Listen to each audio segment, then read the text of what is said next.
സർവശക്തനായ ദൈവത്തിൻ്റെ അതിപരിശുദ്ധ നാമം അതിയായി മഹത്വപ്പെടുമാറാകട്ടെ. കർത്താവിൽ പ്രിയരെ, നിങ്ങൾക്കേവർക്കും ജീസസ് വോയിസ് മെസ്സേജ് എന്ന പ്രഭാത ദൈവവചന ധ്യാന ശുശ്രൂഷയിലേക്ക് സ്നേഹത്തോടെ സ്വാഗതം.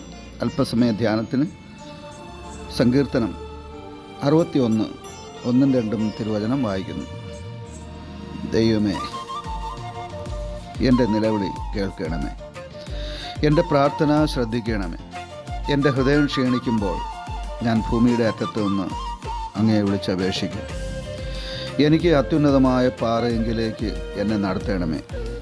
കർത്താവിൽ പ്രിയരെ, നാം വായിച്ചു കേട്ട 61 സങ്കീർത്തനം 1-2 തിരുവചനങ്ങൾ ദാവീദ് രാജാവിൻ്റെ പ്രാർത്ഥനയാണ് നാം കാണുക. ദാവീദ് ദൈവത്തോട് പ്രാർത്ഥിക്കുകയാണ്. എന്തിനാണ് ദാവീദ് ദൈവത്തോട് പ്രാർത്ഥിക്കുന്നത്? അദ്ദേഹം പറയുന്നു, എൻ്റെ ഹൃദയം ക്ഷീണിച്ചിരിക്കുന്നു. എപ്പോഴാണ് ദാവീദിൻ്റെ ഹൃദയം ക്ഷീണിക്കുവാനിടയായത്?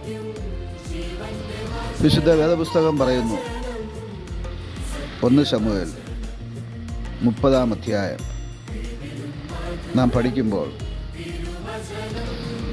ഒരു ദിവസം ദാവീദും തൻ്റെ കൂടെയുള്ള ചിലരും അന്നത്തെ തൻ്റെ ദൗത്യത്തിന് പോയി മടങ്ങി വരുമ്പോൾ വളരെ ദുഃഖകരമായ അവസ്ഥയാണ് കാണുവാനിടയായത്. തൻ്റെ കൂടാരം ശത്രുക്കൾ കത്തിച്ചു കളഞ്ഞിരിക്കുന്നു. തൻ്റെ മാതാപിതാക്കളെയും സഹോദരങ്ങളെയും ഭാര്യമാരെയും മക്കളെയും മറ്റു ബന്ധുജനങ്ങളെയെല്ലാം കൊള്ളക്കാർ ബന്ദികളായി കൊണ്ടുപോയിരിക്കുന്നു. തൻ്റെ വാസസ്ഥലം കത്തിച്ചാമ്പലായി കിടക്കുന്നതും തൻ്റെ വസ്തുവകകളെല്ലാം കൊള്ളയടിക്കപ്പെട്ടതും തൻ്റെ പ്രിയപ്പെട്ടവരെ കാണാതായതും കണ്ടപ്പോൾ ദാവീദ് പൊട്ടിക്കരയുന്നതാണ് നാം അവിടെ കാണുന്നത്. 1 ശമൂവേൽ 1:30 എഴുതിയിരിക്കുന്നത് ദാവീദ് പൊട്ടിക്കരഞ്ഞു എന്നാണ്. ദാവീദ് വലിയ കഷ്ടത്തിലായി എന്നാണ്. ശേഷം അദ്ദേഹം പ്രാർത്ഥിച്ചു എന്നാണ് ആ അധ്യായത്തിൽ കാണുന്നത്. പ്രാർത്ഥനയുടെ ഫലമായി ദൈവം ഒരു ആലോചന കൊടുത്തു. പ്രാർത്ഥനയിൽ ദാവീദ് ദൈവത്തോട് അപേക്ഷിച്ചു, ദൈവമേ, എൻ്റെ ശത്രുക്കളെ ഞാൻ പിന്തുടരണമോ? ദൈവം പറഞ്ഞു, അവർ അന്യായമായി നിന്നോടിങ്ങനെ പ്രവർത്തിച്ചതുകൊണ്ട് നീ അവരെ പിന്തുടരുക. നിനക്ക് നഷ്ടപ്പെട്ടതൊക്കെ തിരിച്ചു കിട്ടുമെന്ന്. ദൈവം പറഞ്ഞതനുസരിച്ച് ദാവീദ് അവശേഷിക്കുന്ന തൻ്റെ സഹോദരങ്ങളുമായി ദാവീദിൻ്റെ പ്രിയപ്പെട്ടവരെ കൊള്ളയടിച്ചവരെ പിന്തുടർന്നു. ദൈവം ദാവീദിന് ഒരു വലിയ വിജയം നൽകി. തൻ്റെ ഭാര്യമാരെയും കൊള്ളയായി പിടിച്ചു കൊണ്ടുപോയ മറ്റു പ്രിയപ്പെട്ടവരെയും എല്ലാം ഇരട്ടിയായി, അഥവാ തൻ്റെ വസ്തുവകകളെല്ലാം ഇരട്ടിയായി തന്നെ ഒരു കൊള്ളയായി തിരിച്ചു ലഭിച്ചെന്നാണ് നാം അവിടെ കാണുന്നത്.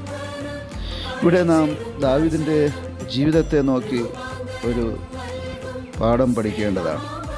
അത് നാം ക്ഷീണിക്കുമ്പോൾ, നമ്മുടെ മനസ്സ് മുറിയുമ്പോൾ, നമ്മുടെ ഹൃദയം വേദനിക്കുമ്പോൾ എന്താണ് ചെയ്യേണ്ടത്? ദാവീദ് എന്താണ് ചെയ്തത്? ദാവീദ് പറയുന്നു, എൻ്റെ ഹൃദയം ക്ഷീണിക്കുമ്പോൾ ഞാൻ ഭൂമിയുടെ അറ്റത്ത് നിന്ന് ദൈവത്തെ വിളിച്ചപേക്ഷിക്കും.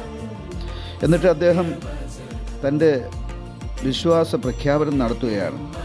61 സങ്കീർത്തനം 3-ാം വാക്യം, ദൈവം എനിക്കൊരു സങ്കേതവും ശത്രുവിൻ്റെ നേരെ ഉറപ്പുള്ള ഗോപുരവും ആയിരിക്കുന്നുവല്ലോ. ദൈവം എനിക്കൊരു സങ്കേതമാണ്, എനിക്ക് ചെന്ന് അഭയം പ്രാപിക്കുവാനുള്ള സങ്കേത നഗരം. എൻ്റെ ശത്രുവിൻ്റെ നേരെ ഉറപ്പുള്ള ഒരു ഗോപുരമാണ്, അഥവാ എൻ്റെ ശത്രുവിന് എൻ്റെ അടുക്കലേക്ക് കടന്നു വരാൻ കഴിയാതെ വണ്ണം ഒരു ഉറപ്പുള്ള ഗോപുരമായിരിക്കുന്നു. അതുകൊണ്ട് ഞാൻ ദൈവത്തെ വിളിച്ചപേക്ഷിക്കും. ഈ അനുഭവം നമുക്കും ഉണ്ടാകട്ടെ. എപ്പോഴാണ് നാം മാനസികമായും ശാരീരികമായും ക്ഷീണിക്കുന്നത്, ആ സമയം ദാവീദിനെ പോലെ ദൈവത്തോട് പ്രാർത്ഥിച്ചാൽ പ്രശ്നപരിഹാരങ്ങളുണ്ടാവും. ആമേൻ.